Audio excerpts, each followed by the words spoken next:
Hello and welcome to this Tuesday edition of the World Report. I'm Arjun Samar Mahendran, and here's what's making headlines around the world. In a reciprocal move, India has extended the ban on Pakistani airlines and aircraft from entering Indian airspace by a month till the early morning of the 24th of October now. This is according to a fresh notice to the airmen, or a NOTAM, issued by India's aviation authorities on Monday. Now, the new notice comes a couple of days after Pakistan's NOTAM extended the closure of its airspace for Indian aircraft and airlines for the same period. With these extensions, the neighbours' airspace closure for each other's aircraft are set to enter their sixth consecutive month. Over in New York, French President Emmanuel Macron on Monday said in a speech at the United Nations General Assembly that France formally recognizes the state of Palestine, a move that drew stark criticism from both Israel and the United States. Now, in his address, Macron urged an end to Israel's war in Gaza, the release of hostages held by Hamas, and renewed efforts towards a two-state solution. The time for peace has come, as we are just moments away from no longer being able to seize it, Macron said. Now, this step is being seen as a diplomatic win for Macron, though it has heightened tensions with Israel's and also Washington, with both firmly opposed to Palestine statehood recognition. Here's what Macron had to say. Cette autorité palestinienne renouvelée est une condition nécessaire à la réussite de l'indispensable négociation qu'il faudra reprendre pour parvenir à un accord sur chacune des questions relatives au statut final. C'est dans ce cadre aussi que je pourrais décider d'établir une ambassade auprès de l'État de Palestine dès lors que tous les otages détenus à Gaza auront été libérés et qu'un cessez-le-feu aura été établi. My colleague Vishal Vivek joins us for more on this. Vishal, we've seen at least 12 nations, if the number has not increased, as we are getting our viewers this bulletin, that have in fact recognized a Palestinian statehood only in the last couple of days. Now, this brings the total number of members within the UNGA to 75, or well over 75. How do you see this move? As is it just another lip service, or do you see something more to this?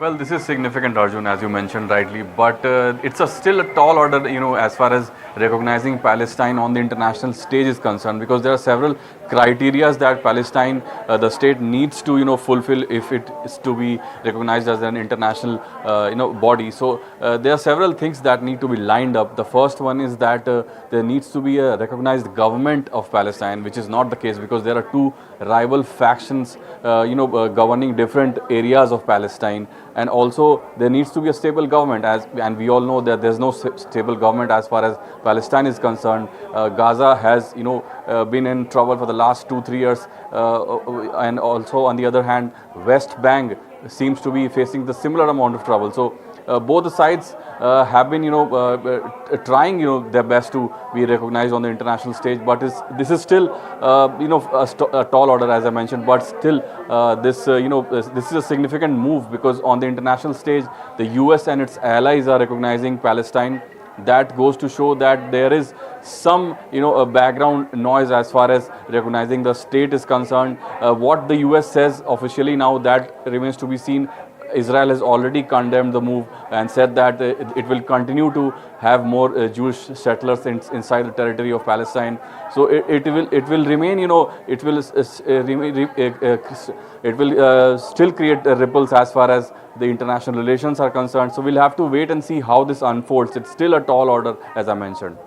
And a significant step, Vishal, there, but still a lot of variables exist which need to be sealed. Thank you so much for getting us the latest. Sticking with the Middle East, where UN-backed humanitarian organizations are now facing significant challenges in maintaining their operations in the besieged Gaza Strip and the enclave, for that matter of fact, as Israel continues its military strikes in and aid blockade to the area. The UN Relief and Works Agency for Palestine Refugees in the Near East, or the UNRWA, has been delivering healthcare and basic services to Palestinian refugees for over 6 decades now. However, in Gaza today, where over 2 million people are enduring extreme poverty, the ongoing conflict has severely undermined the UN agency's ability to provide aid. And it's not due to the lack of supplies in this case, but the Israeli imposed restrictions are blocking the UN agency's distribution efforts. Listen in. Our situation is miserable. We can't afford our medicines anymore, so we only use simple painkillers.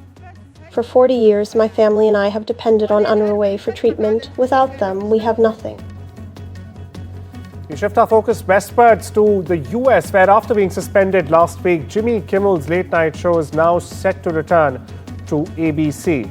Disney & Co., which owns the network, has issued a statement clarifying the latest developments, but not all of ABC's affiliated stations will be carrying Kimmel's comeback show. Sinclair, one of the country's biggest owners of local TV stations, has said its ABC affiliates will preempt the show beginning Tuesday night. Now, Sinclair also added that it will air news programming in the time slot instead. Over in Washington, Donald Trump has ignited yet another controversy. Now, in the latest, Trump is under fire after linking the common pain reliever Tylenol, or paracetamol as we call it here in India, to autism in unborn children. That's correct. At a press conference alongside Health Secretary Robert F. Kennedy Jr., Trump said and underlined that pregnant women should limit or even stop using Tylenol. Now, to make things clear, Trump did not quote any study or present any data while making this claim. The president called it a historic medical breakthrough and pushed for delayed childhood vaccines and new autism cures. However, experts quickly pushed back. This announcement is the latest move in what critics are calling a dangerous push for natural medicine in the United States. And at what expense? And at the expense of women's health, these experts are claiming. Listen in to Donald Trump, followed by an expert. Don't take Tylenol. There's no downside. Don't take it. You'll be uncomfortable. It won't be as easy, maybe, but don't take it. If you're pregnant, don't take Tylenol. As we know that autism and the spectrum disorders are multifaceted. They run in families. There's clearly a genetic component. And so to pin it all on a medication like acetaminophen is just hard to believe. Explosive drones targeting a suspected gang leader killed at least 8 children inside a slum in Haiti's capital and seriously wounded 6 others. Relatives and activists told the AP on Monday as they blamed police for this attack. Now, the explosions happened Saturday night in Cité Soleil, which is controlled by Viv Ansam. It's a powerful gang coalition that the US has designated as a foreign terrorist organization or a terrorist entity. Now, one of its leaders, in fact, Jimmy Cherzia, best known as the Barbecue, vowed to avenge the attacks with a total of at least 13 people killed. Michelin Florville, 60 years old, said the explosion killed 2 of his grandchildren, ages 3 and 7, and his 32-year-old son as well. Listen in. Premier petit moi, il a 32 ans, qui est actuellement là qui est dans morgue. Puis petit il a à peine il a 3 ans. Son grand-père. Il a son grand-père, mais le petit moi qui est mort, qui a 7 ans. We shift our focus to Eurasia, where the fall is expected to bring another grueling test for Ukraine's armed forces as Russia intensifies its campaign to seize an eastern region it has sought to conquer for years together now. Moscow controls about 70% of the Donetsk region, once Ukraine's industrial heartland. Ukrainian forces, meanwhile, have been pushed back to a string of 4 cities that analysts have dubbed its fortress belt. Now, this is where they've pushed back Moscow's efforts to seize the region for years. However, shortages of troops, supplies, and even chaos in management internally are making it increasingly hard to resist Russia's relentless pressure in this region. The Trump administration has rolled out a $100,000 application fee for new H-1B visas. It's up from the previous $215, but now says exemptions may apply for doctors and other roles deemed in quote-unquote national interest. To that end, my colleague Parmeshwar Baba gets you. All right, here's a story with direct implications for thousands of Indian families, both here and in the United States. The White House has confirmed that President Donald Trump's administration may exempt doctors and medical residents from the staggering new $100,000 fee on H-1B visa applications. So from just $215 today to $1 lakh US tomorrow, the new fee policy took effect at 12:01 a.m. Sunday. But a White House spokesperson has categorically told Bloomberg News that exemptions are possible if hiring foreign workers is deemed in the national interest. That language, they say, could cover physicians, medical residents, or even other industries. I'll tell you why this is so significant though. Hospitals and medical associations in the United States had warned that the fee could worsen an already serious shortage of doctors, especially in rural America, where international medical graduates often serve as the backbone of healthcare. Now let's just break down the numbers for you. According to Pew Research, nearly 3/4 of all H-1B visas approved in 2023 went to Indians. Since 2012, about 60% of these visas have been for tech jobs, but the system also supports universities, banks, hospitals, and research labs. In total, basically, economists estimate that around 7 lakh H-1B holders and 500,000 dependents currently live in the US. So for Indian IT professionals, academics, and medical graduates, this fee hike has sent shockwaves. The administration insists existing visa holders won't be stranded and that the $100,000 charge applies only to new applications, but still the uncertainty has rattled Silicon Valley firms, also rattled hospitals and universities alike. By the way, NDTV has learned that the Department of Homeland Security will have discretion to grant waivers on a case-by-case basis, but the key phrase again, national interest.